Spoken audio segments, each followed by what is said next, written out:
നമസ്കാരം. STV evening ന്യൂസിലേക്ക് സ്വാഗതം. ആദ്യം പ്രധാന വാർത്തകൾ. വന്ദേ ഭാരത് ഉദ്ഘാടന യോട്ടത്തിലെ ഗണഗീത വിവാദത്തിൽ വിശദീകരണവുമായി കേന്ദ്രമന്ത്രി സുരേഷ് ഗോപി. കുട്ടികൾ ചൊല്ലിയത് തീവ്രവാദ ഗാനമല്ല, ഗണഗീതം ആലപിച്ചത് ആഘോഷത്തിന്റെ ഭാഗമായി. കൂടുതൽ വന്ദേ ഭാരത് ട്രെയിനുകൾ കേരളത്തിലെത്തിക്കണമെങ്കിൽ റെയിൽവേ പാത ഇരട്ടിപ്പിക്കൽ വേഗത്തിലാക്കണമെന്നും സുരേഷ് ഗോപി. അട്ടപ്പാടിയിൽ വീടിന്റെ ചുവരിടിഞ്ഞ് കുട്ടികൾ മരിച്ച ദൗർഭാഗ്യകരമായ സംഭവം സർക്കാർ വീഴ്ച തന്നെയെന്ന് പ്രതിപക്ഷ നേതാവ് VD സതീശൻ. കേരളത്തിലുള്ളത് പുറമേനി നടിക്കുന്ന സർക്കാർ. അതിദാരിദ്ര്യമുക്ത കേരളത്തിലെ മന്ത്രിമാർ അട്ടപ്പാടി സന്ദർശിക്കണമെന്നും VD സതീശൻ. ആരോഗ്യ കേരളം വെന്റിലേറ്ററിലാണെന്നും പ്രതിപക്ഷ നേതാവ്. ഷൊർണൂർ കവളപ്പാറ ആറാണ് ഐക്കോൺസ് പാതയിലെ കാരക്കാട് തോട്ടുപാലം തകർച്ചാ ഭീഷണി എന്ന പരാതി. പാലത്തിന് മുകളിൽ രൂപപ്പെട്ട ഗർത്തങ്ങൾ സുഗമമായ വാഹനഗതാഗതത്തിന് തടസ്സമായി. അപകടമുണ്ടാകും മുമ്പ് അധികാരികൾ സ്വത്തര നടപടികൾ സ്വീകരിക്കണമെന്നും BJP. വാർത്തകൾ വിശദമായി. പുതിയ ബംഗളൂരു കൊച്ചി വന്ദേ ഭാരതിന്റെ ഉദ്ഘാടന യോട്ടത്തിൽ ഒരു കൂട്ടം വിദ്യാർത്ഥികൾ RSS ഗണഗീതം ചൊല്ലിയതിൽ പ്രതികരിച്ച് കേന്ദ്രമന്ത്രി സുരേഷ് ഗോപി. തീവ്രവാദ ഗാനമൊന്നുമല്ലല്ലോ ചൊല്ലിയതെന്നായിരുന്നു സുരേഷ് ഗോപിയുടെ പ്രതികരണം. കൂടുതൽ വന്ദേ ഭാരത് ട്രെയിനുകൾ കേരളത്തിലെത്തിക്കണമെങ്കിൽ റെയിൽവേ പാത ഇരട്ടിപ്പിക്കൽ വേഗത്തിലാക്കണമെന്നും സുരേഷ് ഗോപി തൃശൂരിൽ പറഞ്ഞു. ആഘോഷത്തിന്റെ ഭാഗമായാണ് വന്ദേ ഭാരത് ഉദ്ഘാടന ചടങ്ങിൽ ഗണഗീതം ചൊല്ലിയത്. കുഞ്ഞുങ്ങൾ നിഷ്കളങ്കമായി ചൊല്ലിയതാണെന്ന് സുരേഷ് ഗോപി പറഞ്ഞു. അവർക്ക് അന്നേരം അതാണ് തോന്നിയത്, അവർ അത് ചെയ്തു. തീവ്രവാദ ഗാനമൊന്നുമല്ലല്ലോ ചൊല്ലിയതെന്നും സുരേഷ് ഗോപി കൂട്ടിച്ചേർത്തു. നമ്മൾ മൈൻഡ് ചെയ്യേണ്ട സെലിബ്രേഷനാണ്. ആ കുഞ്ഞുങ്ങൾ നിഷ്കളങ്കമായിട്ട് ചെയ്തിരിക്കുന്ന ഒരു ആഘോഷമാണ്. അവർക്ക് അന്നേരം അതാണ് തോന്നിയത്, അത് അവർ ചെയ്തു. അത് തീവ്രവാദ ഗാനമൊന്നും അല്ലല്ലോ, അല്ലേ? പിന്നെ പ്രധാനമായിട്ടും ഇവിടെ ഒരു മോഡേൺ കോളനിയാണ്, അതുപോലെ തന്നെ പാടുക്കാട്, അല്ലേ? പാടുക്കാട് കോളനി. ഈ രണ്ട് കോളനിയിലും പോയി എൻ്റെ ഹൃദയം ഉടഞ്ഞു പോയ ഒരു വിവരശേഖരണമാണ് എനിക്ക് ലഭിച്ചത്. വളരെ അപകടകരമായ ചില കാര്യങ്ങൾ അവിടെ നടക്കുന്നുണ്ട്. അടക്കം ആ സമൂഹത്തെ കഴിഞ്ഞ 70 വർഷമായിട്ട് പടുകുഴിയിൽ വാഴാൻ വിധിക്കപ്പെട്ട ഒരു ജനതയായിട്ട് അവശേഷിപ്പിക്കുകയാണ്. ട്രാക്കുകളുടെ അപര്യാപ്തത കൊണ്ട് കേരളത്തിൽ കൂടുതൽ ട്രെയിനുകൾ സാധ്യമാകുന്നില്ല. വന്ദേ ഭാരതിന്റെ വരവ് വലിയ ആഘോഷമാണെന്നും തിരുവനന്തപുരത്ത് ലൈറ്റ് മെട്രോ വരുന്നത് നല്ല കാര്യമാണെന്നും സുരേഷ് ഗോപി പറഞ്ഞു. ഒരു ട്രെയിൻ അധികം എന്ന് പറഞ്ഞതിനകത്ത് കേരളത്തിൽ ട്രാക്കുകളുടെ അപര്യാപ്തത കൊണ്ട് നമുക്കൊരു എക്സ്ട്രാ ട്രെയിൻ ബാംഗ്ലൂരിൽ നിന്ന്, എനിക്കറിയാം 2001 മുതൽ ഒരുപക്ഷെ എനിക്ക് ബംഗളൂരുവുമായി അവിടുത്തെ മലയാളി സമൂഹവുമായുള്ള ഒരു അടുപ്പത്തിൻ്റെ പുറത്ത് മുരളി അടക്കമുള്ള അവിടുത്തെ സംഘടനകളുടെ നേതാക്കൾ എത്രയോ പേര് വന്നിരിക്കുന്നു. അന്ന് മന്ത്രിയായിരുന്ന DK ശിവകുമാർ സാറിനോടൊക്കെ ഞാൻ പോയി സംസാരിച്ചിട്ടുണ്ട്. പക്ഷേ അശോക് BJPയുടെ ഒരുപാട് പേരുമായി സംസാരിച്ചിട്ടുണ്ട്, പക്ഷേ അത് സാധ്യമായിട്ടില്ല. പക്ഷേ ഇന്ന് ഞാൻ ഗവർണൻസിൻ്റെ ഭാഗമാകുമ്പോൾ, യൂണിയൻ കൗൺസിലിൽ ഒരു മിനിസ്റ്റർ ആയിരിക്കുമ്പോൾ, വിവിധങ്ങളായ എത്രയോ കാര്യങ്ങൾ നമുക്ക് ഓറിയൻറ്റേഷനിൽ വരാതെ, നമ്മുടെ ഒരു ബേസിക് മെമ്മറിയിൽ വരാത്തത് കൊണ്ട് പലതും അഡ്രസ് ചെയ്തിട്ടില്ല. News bureau, Thrissur. അട്ടപ്പാടിയിൽ വീടിന്റെ ചുവരിടിഞ്ഞ് കുട്ടികൾ മരിച്ച ദൗർഭാഗ്യപര സംഭവം സർക്കാർ വീഴ്ച തന്നെയെന്ന് പ്രതിപക്ഷ നേതാവ് VD സതീശൻ. കേരളത്തിലുള്ളത് പുറമേനി നടിക്കുന്ന സർക്കാർ. ആരോഗ്യകാര്യം വെന്റിലേറ്ററിലാണെന്നും പ്രതിപക്ഷ നേതാവ് തൃശൂരിൽ ആരോപിച്ചു. അതിദാരിദ്ര്യർ ഇല്ലെന്ന് പറയുന്ന സംസ്ഥാനത്തെ മന്ത്രിമാർ അട്ടപ്പാടിയിലേക്ക് പോകണമെന്ന് VD സതീശൻ ആവശ്യപ്പെട്ടു. ദൗർഭാഗ്യകരമായ സംഭവമാണ് അട്ടപ്പാടിയിൽ നടന്നത്. സമയത്ത് ആശുപത്രിയിൽ എത്തിക്കാൻ കഴിയുമായിരുന്നെങ്കിൽ കുട്ടികളുടെ ജീവൻ രക്ഷിക്കാൻ കഴിയുമായിരുന്നുവെന്ന് അമ്മ പറയുന്നുണ്ട്.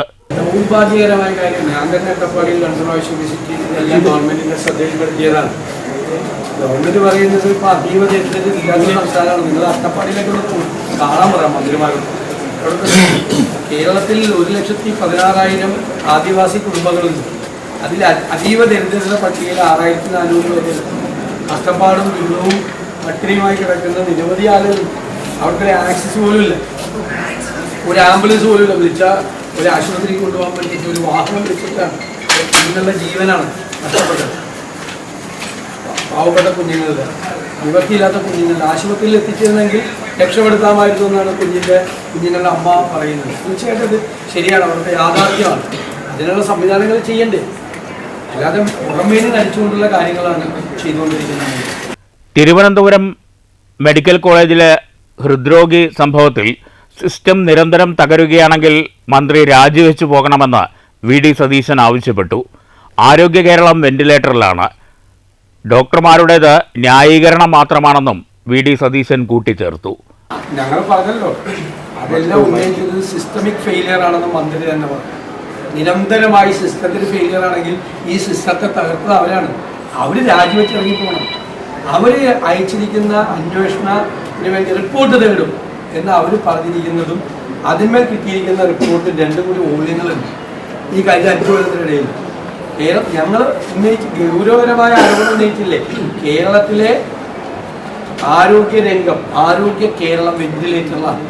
News bureau, Thrissur. ആറോണി ഐക്കോൺസ് പാതയിലെ കാരക്കാട് തോട്ടുപാലം തകർച്ചാ ഭീഷണിയിൽ.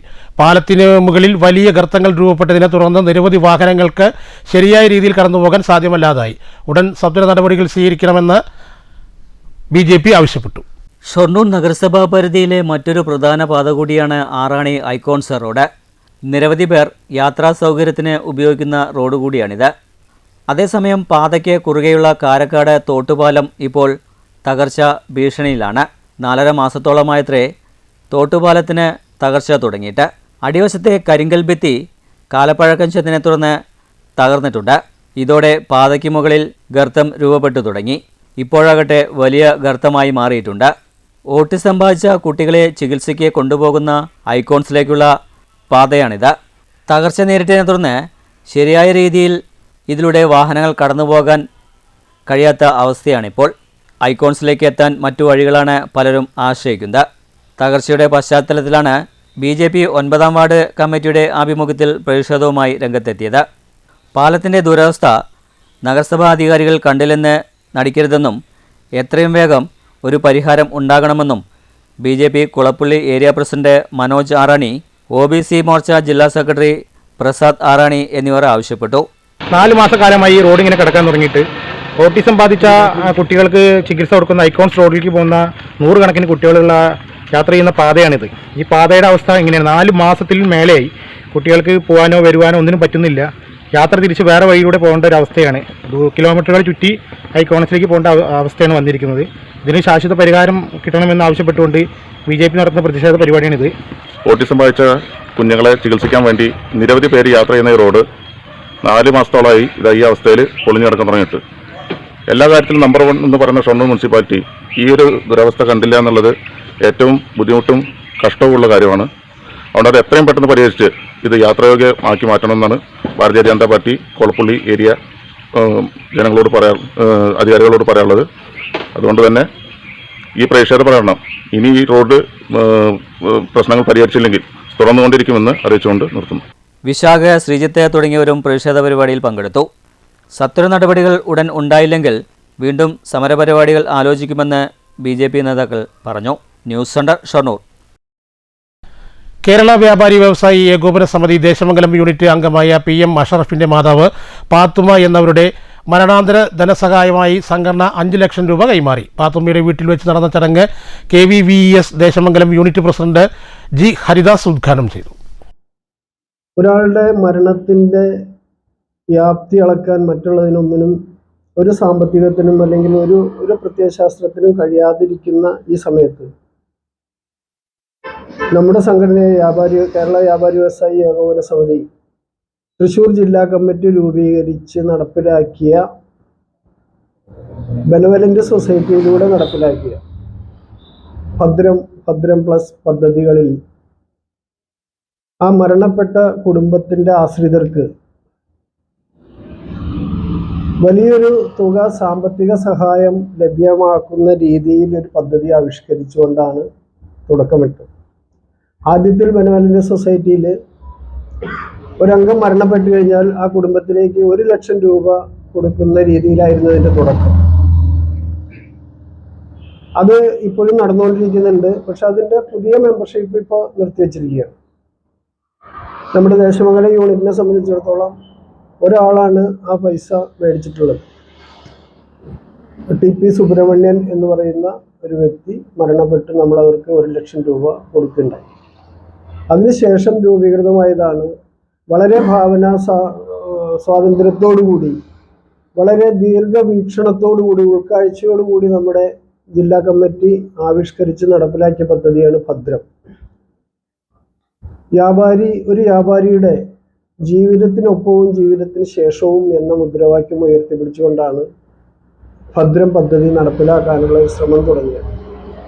തുടക്കത്തിൽ എല്ലാവർക്കും തന്നെ ഭയങ്കരമായ ആശങ്ക ഉണ്ടായിരുന്നു, ഇത് നടപ്പിലാവുമോ, ഒരാൾ മരിച്ചു കഴിഞ്ഞാൽ 10 ലക്ഷം രൂപ കൊടുക്കുക എന്നൊക്കെ പറഞ്ഞു കഴിഞ്ഞാൽ നീ എങ്ങനെ അത് കൊടുക്കുക എന്നുള്ള ഒരു ആശങ്ക നമ്മളെ എവർക്കും തന്നെ ഉണ്ടായിരുന്നു, പൊതുവെ സമൂഹത്തിലുണ്ടായിരുന്നു. പക്ഷേ 2022 തുടങ്ങി വെച്ച ആ പദ്ധതി ഇന്ന് 2025 അവസാനിക്കുമ്പോൾ ഏതാണ്ട് 4 വർഷത്തിലേക്ക് കടക്കുകയാണ്.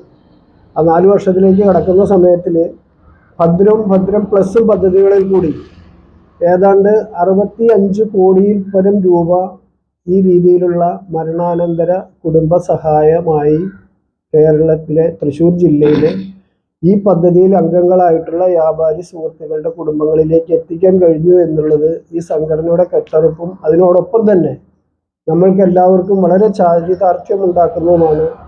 അതിനേക്കാട്ടിലുപരിയായി ഞാൻ കേരള വ്യാപാരി വ്യവസായി ഏകോപന സമിതി തൃശ്ശൂർ ജില്ലയിലെ ഒരു മെമ്പറാണ് എന്ന് പറയാനുള്ള അഭിമാനം, ആ അഭിമാനബോധം ഉയർത്തിപ്പിടിക്കുന്നതാണ്. ഇതേപോലെ തന്നെയാണ് ഈ ഭദ്രം പദ്ധതി പോലെ തന്നെയാണ് ഭദ്രം പ്ലസ്. നമ്മളിപ്പോൾ ഇവിടെ കൂടിയിരിക്കുന്ന ഈ അഷ്റഫിനോട് നമ്മുടെ ജനറൽ സെക്രട്ടറി സുരേഷ് വളരെ വളരെ നിർബന്ധപൂർവം ഒരുപാട് പ്രാവശ്യം പ്രൊമോട്ട് ചെയ്തിട്ടാണ് ഈ പദ്ധതിയിൽ അംഗമായത്. അതെന്തുകൊണ്ടാണ് അത്ര നിർബന്ധിക്കേണ്ടി വന്നതെന്നുള്ളത് ഇപ്പോഴും ആൾക്കാരോട് നമ്മൾ നിർബന്ധിച്ചുകൊണ്ടേയിരിക്കുന്നുണ്ട്. അപ്പൊ അങ്ങനെ ഒരു നിർബന്ധത്തിന് അവസാനം വഴങ്ങിയിട്ടാണ് അഷ്റഫിന്റെ ഭാര്യയും അഷ്റഫിന്റെ ഉമ്മയും ഈ പദ്ധതിയിൽ അംഗങ്ങളായത്. എന്താണെങ്കിലും അഷ്റഫിന്റെ നിർഭാഗ്യവശാൽ അഷ്റഫിന്റെ ഉമ്മാക്ക് അതിനുശേഷം രോഗബാധിതയായി. ആ രോഗത്തിന് നമ്മളൊരു ചികിത്സാ സഹായം ആവശ്യപ്പെട്ടു, അത് നമ്മളെ കൊണ്ട് കൊടുക്കാൻ കഴിഞ്ഞു. അതിനുശേഷം ഇപ്പോൾ മരണത്തിന് കീഴടങ്ങിയിട്ട് ഇന്നേക്ക് 1 മാസം കഴിഞ്ഞ് 2 മാസം ആവാറാണ്. അപ്പോൾ ആ സന്ദർഭത്തിൽ നമ്മളുടെ മരണാനന്തര സഹായമായ 5 ലക്ഷം രൂപയിൽ 50,000 രൂപ എന്ന് ചികിത്സാ സഹായം കൊടുത്ത് കഴിച്ച് ബാക്കിയുള്ള 4.5 ലക്ഷം രൂപയും അതിൻ്റെ കൂടെ അതിൽ അഡ്വാൻസ് ആയിട്ട് നിന്നിരുന്ന 250 രൂപയും ചേർത്ത് 4,50,250 രൂപയുടെ ചെക്കാണെന്ന് നമുക്ക് കൈമാറാൻ ഇവിടെ കിട്ടിയിട്ടുള്ളത്.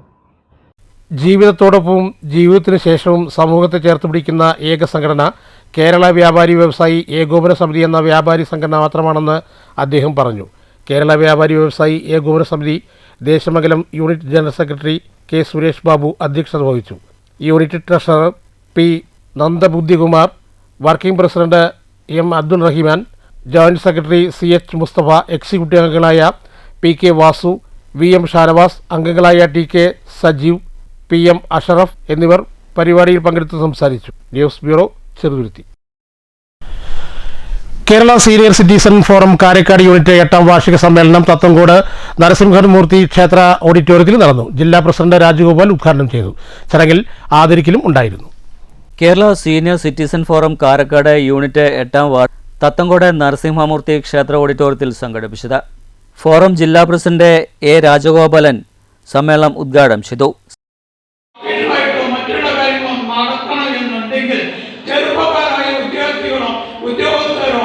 മനസ്സ് വെച്ചാൽ മാത്രമേ നടക്കുള്ളൂ. കാരണം അവർക്ക് നാളെ ഈ ഒരു അനുഭവം വരും. നമ്മളെന്താ പറയണം, വയസ്സായിട്ടുണ്ടെങ്കിലും ശരി, സാമ്പത്തികമായിട്ടും മനസ്സന്തോഷത്തോടു കൂടി സമാധാനമായിട്ടും ഉടുക്കാനും ഉണ്ണാനും ഉറങ്ങാനുള്ള ഒരു സൗകര്യത്തോടു കൂടി വയസ്സാവണം എന്നുള്ളതാണ്. ഇത് നടത്തി തരണമെങ്കിൽ നമ്മളെന്താ വെച്ചാൽ അതായത് മുനിസിപ്പാലിറ്റി ആയാലും ശരി, അതൊക്കെ സ്വയംഭരണ വകുപ്പായാലും ശരി, അവിടെയുള്ള പ്രവർത്തകർ കൂടി മനസ്സിലാക്കണം. യൂണിറ്റ് പ്രസിഡന്റ് കാലടി ഉണ്ണികൃഷ്ണൻ അധ്യക്ഷത വഹിച്ചു. ഒറ്റപ്പാലം അഡീഷണൽ സബ് ജില്ലാ public prosecutor advocate PM Jaya മുഖ്യപ്രഭാഷണം നടത്തി. അപ്പോൾ അതിനിടയിൽ എവിടെയോ നമ്മുടെ ധാർമ്മികതയ്ക്ക് കുറച്ച് മങ്ങലേറ്റു എന്ന് വേണമെങ്കിൽ നമുക്ക് പറയാം. അപ്പോഴാണ് ഈ മാതാപിതാക്കളെയും മുതിർന്ന പൗരന്മാരെയൊക്കെ നോക്കി സംരക്ഷിക്കണമെന്ന് നിയമമായി തന്നെ വേണം എന്നൊരു ആവശ്യം വന്നതിന്റെ അടിസ്ഥാനത്തിലാണ് 2007 കേന്ദ്ര ഗവൺമെന്റ് തന്നെ ഒരു നിയമം പാസാക്കി മുതിർന്ന പൗരന്മാർക്കും മാതാപിതാക്കൾക്കുമുള്ള സംരക്ഷണവും വെൽഫെയറും ഉണ്ടെന്ന്. ആ ആക്ടിന്റെ പേര് കൊണ്ട് തന്നെ നമുക്ക് മനസ്സിലാക്കാം, മാതാപിതാക്കൾക്കും മുതിർന്ന പൗരന്മാർക്കും എന്നാണ് അതിൽ പറയുന്നത്. അതായത് മാതാപിതാക്കൾ മാത്രമല്ല, മുതിർന്ന പൗരന്മാരും അതിൽ ഉൾപ്പെടുന്നു. അവരുടെ സംരക്ഷണവും വെൽഫെയറും ഉണ്ട്. അപ്പൊ സംരക്ഷിക്കൽ മാത്രമല്ല, അവരുടെ വെൽഫെയർ കൂടെ നിയമപരമായ ബാധ്യതയായി ആ നിയമത്തിൽ നിഷ്കർഷിക്കുന്നുണ്ട്. 10ാം വാർഡ് കൗൺസിലർ സൗമ്യ, 11ാം ward councillor T Seena, forum ജില്ലാ സെക്രട്ടറി ടി എൻ ശ്രീനിവാസൻ, സംസ്ഥാന കമ്മിറ്റി അംഗം എം എൻ മോഹനൻ, ഗോപിനാഥൻ, സുരേഷ് നായർ, രവീന്ദ്രനാഥ്, ഉണ്ണിയയ്യപ്പൻ തുടങ്ങിയവർ സംസാരിച്ചു. മുതിർന്നവരായ വിവിധ വ്യക്തിത്വങ്ങളെ ചടങ്ങിൽ ആദരിക്കുകയും ചെയ്തു. തുടർന്ന് പുതിയ ഭാരവാഹികളുടെ തെരഞ്ഞെടുപ്പും നടന്നു. News centre, Shoranur. നിർമ്മാണം പൂർത്തീകരിച്ച മങ്കര ഗ്രാമപഞ്ചായത്ത് അരനാട്ട് കല്ലൂർ പള്ളി ഖബർസ്ഥാൻ road panchayat president M N Gokuldas ഉദ്ഘാടനം ചെയ്തു. ചുരുങ്ങിയ തുകയാണ് പഞ്ചായത്തുകൾക്ക് ഈ ഭരണസമിതിയുടെ കാലത്ത് ഗവൺമെന്റിൽ നിന്നും ലഭിച്ചത്. അതുകൊണ്ട് തന്നെ ജനങ്ങൾ കൂടുതൽ തിങ്ങിപ്പാർക്കുന്ന പ്രദേശങ്ങളിലെ വെള്ളക്കെട്ടുള്ള ഭാഗങ്ങളിൽ നിന്ന് ഒരുപാട് പരാതികൾ ഇതുമായി ബന്ധപ്പെട്ട് വരുമ്പോൾ ചുരുങ്ങിയ പൈസയും പരാതികളുമാവുമ്പോൾ അത് പരിഹരിക്കുന്നതിന് മുൻതൂക്കം കൊടുത്തു എന്നത് യാഥാർത്ഥ്യമാണ്. തൂക്കം പള്ളിക്കാട്ടിലേക്കാണ് എന്ന് പറഞ്ഞിട്ട് ആർക്കും ഒഴിവാക്കാൻ കഴിയില്ല. കാരണം ഇത് കഴിഞ്ഞാൽ എല്ലാവരും പോണത് അങ്ങോട്ട് തന്നെയാണ്. അതുകൊണ്ട് തീർച്ചയായിട്ടും ആളുടെ എണ്ണം നോക്കിയിട്ടല്ല നമുക്ക് ഇവിടെ നിന്ന് പോകുമ്പോൾ ഖബർ പള്ളിയിലേക്ക് ശ്മശാനത്തിലേക്ക് എടുത്തിട്ട് പോകുമ്പോൾ നല്ലൊരു വഴിയിലൂടെ അവരെ യാത്ര അയക്കാൻ നമ്മൾ പരമാവധി ശ്രമിക്കുക എന്നതിൻ്റെ ഭാഗം കൂടി അതിലുണ്ട്. അതുകൊണ്ട് തന്നെ ഈ പ്രവൃത്തി നേരത്തെ ഇവിടെ ഞാൻ പറഞ്ഞതുപോലെ അള്ളാഹുവിൻ്റെ എല്ലാ അനുഗ്രഹവും ആർക്കുണ്ടാവും? എല്ലാ മനുഷ്യർക്കും ഉണ്ടാവും. അവിടെ ഹിന്ദു എന്നോ മുസ്ലിം എന്നോ ക്രിസ്ത്യാനി എന്നോ ഇല്ല, ദൈവം ഒന്നാണ്. ഓരോരുത്തർ അതിനെ കൃഷ്ണൻ വിളിക്കുന്നു, ചിലർ അള്ളാഹു എന്ന് വിളിക്കുന്നു, ചിലർ ക്രിസ്തു എന്ന് വിളിക്കുന്നു. അപ്പോൾ എന്ത് വിളിച്ചു എന്നുള്ളതല്ല പ്രശ്നം. അപ്പോൾ ഈ പള്ളി ഖബർസ്ഥാൻ റോഡ് എന്നാണ് ഇതിനുള്ള പേര് തന്നെ. ഇപ്പം 2 ഘട്ടമായിട്ടാണ് ഇതിപ്പോൾ അതുവരെ എത്തിയേർക്കുന്നത്. ഇനി ഒരു 100 മീറ്റർ കൂടി ഇപ്പം ഞാൻ പോയി നോക്കിയപ്പോൾ വിമാനത്തിൻ്റെ റൺവേ പോയി കിടക്കുന്നുണ്ട്. സൂപ്പറായിട്ടുണ്ട് റോഡ്. അപ്പോൾ തീർച്ചയായിട്ടും ഈ ചാലൊന്ന് കൃത്യമായിട്ട് ഒഴിഞ്ഞ് വിടാനുള്ള ഒരു സംവിധാനം കൂടി അതിൽ ചെയ്യണം. ഇല്ലെങ്കിൽ പല സ്ഥലത്തും ഇത് വെള്ളം കെട്ടി നിന്ന് ഇങ്ങോട്ട് കയറിയിട്ട് ഇത് ബുദ്ധിമുട്ട്. MGNREGS ഉൾപ്പെടുത്തിയാണ് റോഡ് നിർമ്മാണം പൂർത്തീകരിച്ചത്. വാർഡംഗം MV രമേശ് അധ്യക്ഷത വഹിച്ചു. ബ്ലോക്ക് അംഗം Jithu Prasad, AM Basheer, KK ഹലി, അരങ്ങാട്ട് Nasar, PM Appukuttan, KKA Rahman, N Achyuthankutty, PA Rajesh, KC Karthiyani, വസന്ത, രാധാമണി, ശില്പ തുടങ്ങിയവർ സംബന്ധിച്ചു. മണ്ടൂർ ഗ്രാമപഞ്ചായത്തിലെ 4ാം വാർഡിൽ ADS തൊഴിലുറപ്പ് തൊഴിലാളികൾ എന്നിവർക്ക് സ്നേഹവിരുന്നൊരുക്കി പഞ്ചായത്ത് അംഗം ഷഫീന നജീബ്. സ്വന്തം വാർഡിലെ 100 പേർക്കാണ് സ്നേഹവിരുന്നൊരുക്കിയത്. ഗ്രാമപഞ്ചായത്ത് പ്രസിഡന്റ് S അനിത ഉദ്ഘാടനം നിർവഹിച്ചു. പുതിയ ഭരണസമിതി നമ്മൾ അധികാരമേൽക്കുന്നത് ഷഫീന നിങ്ങളുടെ ഈ വാർഡിന്റെ മെമ്പർ ആവുന്നതും 14 വാർഡിനെ സംബന്ധിച്ചിടത്തോളം എനിക്ക് പറയുകയാണെങ്കിൽ ഏറ്റവും കൂടുതൽ 4ാം വാർഡിലായിരിക്കും ഞാൻ പരിപാടികൾക്കാണെങ്കിലും അതായത് അവർ വിളിക്കുന്ന എല്ലാ കാര്യങ്ങളിലും ഒപ്പം ഓടിയെത്തിയിട്ടുണ്ടാവുക എന്നുള്ളത്. അതെന്താണെന്ന് പറഞ്ഞപ്പോൾ ഷഫീന പറഞ്ഞല്ലോ, ഷഫീന ഒരു മെമ്പറായിട്ട് വരുമ്പോൾ അവൾക്ക് ഓരോ വ്യക്തികളെ പോലും അറിയാത്ത ഒരു സാഹചര്യമായിരുന്നു ഈ വാർഡിൽ മെമ്പർ എന്നുള്ള നിലയിൽ. അപ്പോൾ എന്തൊരു കാര്യം പറയുമ്പോഴും അതായത് ഇപ്പോൾ ഒരു പഞ്ചായത്ത് പ്രസിഡന്റ് എന്നുള്ള നിലയിലല്ല, ഒരു ചേച്ചി എന്നുള്ള നിലയിൽ എല്ലാ കാര്യങ്ങളും നമ്മളോട് പറയാറുണ്ടായിരുന്നു. ഇത് ഞാനെന്ന് പറയുമ്പോൾ കഴിഞ്ഞ തവണ ഒരു 5 വർഷം മെമ്പറായിരുന്നത് കൊണ്ട് ചെറിയൊരു പരിചയം ഉണ്ട് എന്നുള്ളത് അവർക്കുള്ള തോന്നലാണ്, എനിക്കങ്ങനെ തോന്നിയിട്ടില്ല. പക്ഷെ അപ്പോൾ നമുക്ക് കൂടുതൽ പരിചയം ഉണ്ടാവാം എന്നുള്ളത് കൊണ്ടും കാര്യങ്ങളെല്ലാം തന്നെ ഷഫീന നമ്മളോട് പറയാറുണ്ട്. നജീബാണെങ്കിലും എല്ലാ കാര്യങ്ങളും പറയും. ഈ വാർഡിന്റെ ആളുകൾ എന്ന് പറയുമ്പോൾ തന്നെ നമ്മൾ ഏതൊരു കാര്യത്തിന് വരുമ്പോഴും ചിലപ്പോൾ ആദ്യമൊക്കെ നമ്മുടെ അടുത്ത് ഇങ്ങനെ പോലെ ഇങ്ങനെ പറയും, പക്ഷെ നല്ല സ്നേഹമുള്ള ആളുകളാണ്. അത് കഴിഞ്ഞ് കുറച്ച് കഴിഞ്ഞാൽ എല്ലാവരും നമ്മുടെ അടുത്ത് നല്ല സ്നേഹത്തിലാണ് എല്ലാവരും പെരുമാറുന്നത്. വാർഡ് മെമ്പർ ഷഫീന നജീബ് അധ്യക്ഷത വഹിച്ചു. 5 വർഷത്തെ അനുഭവങ്ങൾ അംഗങ്ങൾ പങ്കുവച്ചു. കേക്ക് മുറിച്ചും ഒരുമിച്ചിരുന്ന് ഭക്ഷണം കഴിച്ചും യോഗം അവസാനിച്ചു. ഷഫീന നജീബിന് ADS അംഗങ്ങൾ ഉപഹാരം നൽകി. SJN നജീബ് സ്വാഗതവും CDS അംഗം ഷൈനി കണ്ണൻ നന്ദിയും പറഞ്ഞു. News bureau, Pathirippala. ഷൊർണൂർ കാരക്കാട് മഹാഭദ്രകാളി ഭുവനേശ്വരി ക്ഷേത്രത്തിൽ ഉദയാസ്തമ പൂജയും മറ്റു വിശേഷ ചടങ്ങുകളും നടന്നു. ഞായറാഴ്ച നടന്ന ഉദയാസ്തമ പൂജയ്ക്കും അന്നദാനത്തിനുമായി നിരവധി ഭക്തർ പങ്കെടുത്തു. കാരക്കാട് ശ്രീ മഹാഭദ്രകാളി ഭുവനേശ്വരി ക്ഷേത്രത്തിൽ ഞായറാഴ്ച രാവിലെ ഉദയാസ്തമന പൂജയും ശ്രീഭൂതബലിയും ഭക്തി ആദരപൂർവ്വം നടന്നു.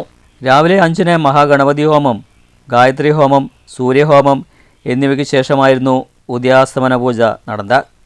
തുടർന്ന് ഭക്തർക്ക് അന്നദാനവും ഒരുക്കിയിരുന്നു. വിശേഷാൽ പൂജകളിലും അന്നദാനത്തിലുമായി നിരവധി ഭക്തർ പങ്കെടുത്തു. വൈകിട്ട് ദീപാരാധന, അത്താഴപൂജ എന്നിവയുമുണ്ടായി. കഴിഞ്ഞ ദിവസം ക്ഷേത്രത്തിൽ ലക്ഷാർച്ചനയും മറ്റു വിശേഷാൽ ചടങ്ങുകളും നടന്നിരുന്നു. 2 ദിവസം നടന്ന ചടങ്ങുകൾക്ക് ഞായറാഴ്ച സമാപനമായി. News centre, Shoranur.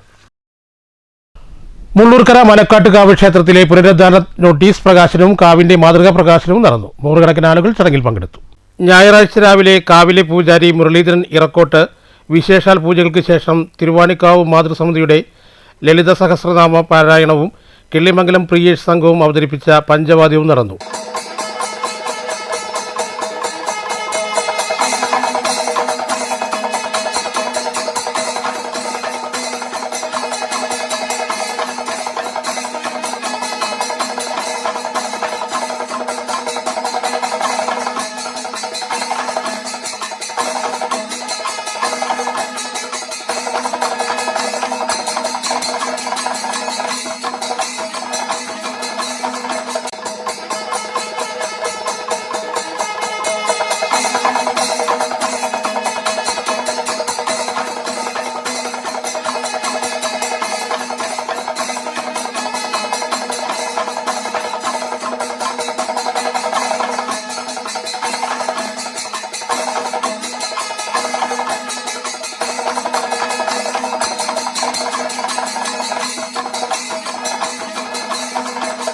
തുടർന്ന് കാവ് പുനരുദ്ധാരണ പ്രവൃത്തിയുടെ ആദ്യപടിയെന്നോണം നോട്ടീസ് പ്രകാശനവും പുനർനിർമ്മിക്കാൻ ഉദ്ദേശിക്കുന്ന കാവിൻ്റെ മാതൃകയും പ്രകാശനവും കാവിൻ്റെ ആചാര്യൻ ബാലകൃഷ്ണ പൈ, നോട്ടീസ് പാലിയം ദേവസ്വം ട്രസ്റ്റികളായ വരദ, വൃന്ദ എന്നിവർ കാവിൻ്റെ 3D മാതൃകയും പ്രകാശനം നിർവഹിച്ചു. കാവ് പ്രസിഡന്റ് അജേഷ് കുമാർ അധ്യക്ഷത വഹിച്ചു. ഇരിനിലങ്കോട് മഹാദേവ ക്ഷേത്ര ട്രസ്റ്റ് പ്രസിഡന്റ് PS രാഘവൻ മുഖ്യപ്രഭാഷണം നടത്തി. മുള്ളൂർക്കര സേതു പണിക്കർ മുഖ്യാതിഥിയായി പങ്കെടുത്തു. കാവ് vice president P Ratheesh, joint secretary Suresh Shankar, convener Manorama Rajan എന്നിവർ സംസാരിച്ചു. കാവ് സെക്രട്ടറി K രവി സ്വാഗതവും ട്രഷറർ KE അശോക് കുമാർ നന്ദിയും പറഞ്ഞു. News bureau, Cheruthuruthy. പ്രധാന വാർത്തകൾ ഒരിക്കൽ കൂടി. വന്ദേ ഭാരത് ഉദ്ഘാടന യോട്ടത്തിലെ ഗണഗീത വിവാദത്തിൽ വിശദീകരണവുമായി കേന്ദ്രമന്ത്രി സുരേഷ് ഗോപി. കുട്ടികൾ ചൊല്ലിയത് തീവ്രവാദ ഗാനമല്ല, ഗണഗീതം ആലപിച്ചത് ആഘോഷത്തിന്റെ ഭാഗമായി. കൂടുതൽ വന്ദേ ഭാരത് ട്രെയിനുകൾ കേരളത്തിലെത്തിക്കണമെങ്കിൽ റെയിൽവേ പാത ഇരട്ടിപ്പിക്കൽ വേഗത്തിലാക്കണമെന്നും സുരേഷ് ഗോപി. അട്ടപ്പാടിയിൽ വീടിന്റെ ചുവരിടിഞ്ഞ് കുട്ടികൾ മരിച്ച ദൗർഭാഗ്യകരമായ സംഭവം സർക്കാർ വീഴ്ച തന്നെയെന്ന് പ്രതിപക്ഷ നേതാവ് VD സതീശൻ. കേരളത്തിലുള്ളത് പുറമേനി നടിക്കുന്ന സർക്കാർ. അതിദാരിദ്ര്യമുക്ത കേരളത്തിലെ മന്ത്രിമാർ അട്ടപ്പാടി സന്ദർശിക്കണമെന്നും VD സതീശൻ. ആരോഗ്യ കേരളം വെന്റിലേറ്ററിലാണെന്നും പ്രതിപക്ഷ നേതാവ്. ഷൊർണൂർ കവളപ്പാറ ആറാണി ഐക്കോൺസ് പാതയിലെ കാരക്കാട് തോട്ടുപാലം തകർച്ചാ ഭീഷണിയെന്ന പരാതി. പാലത്തിന് മുകളിൽ രൂപപ്പെട്ട ഗർത്തങ്ങൾ സുഗമമായ വാഹനഗതാഗതത്തിന് തടസ്സമായി. അപകടമുണ്ടാകും മുമ്പ് അധികാരികൾ സ്വത്തര നടപടികൾ സ്വീകരിക്കണമെന്നും BJP. ഈ വാർത്താ ബുള്ളറ്റിൻ ഇവിടെ അവസാനിക്കുന്നു. നമസ്കാരം.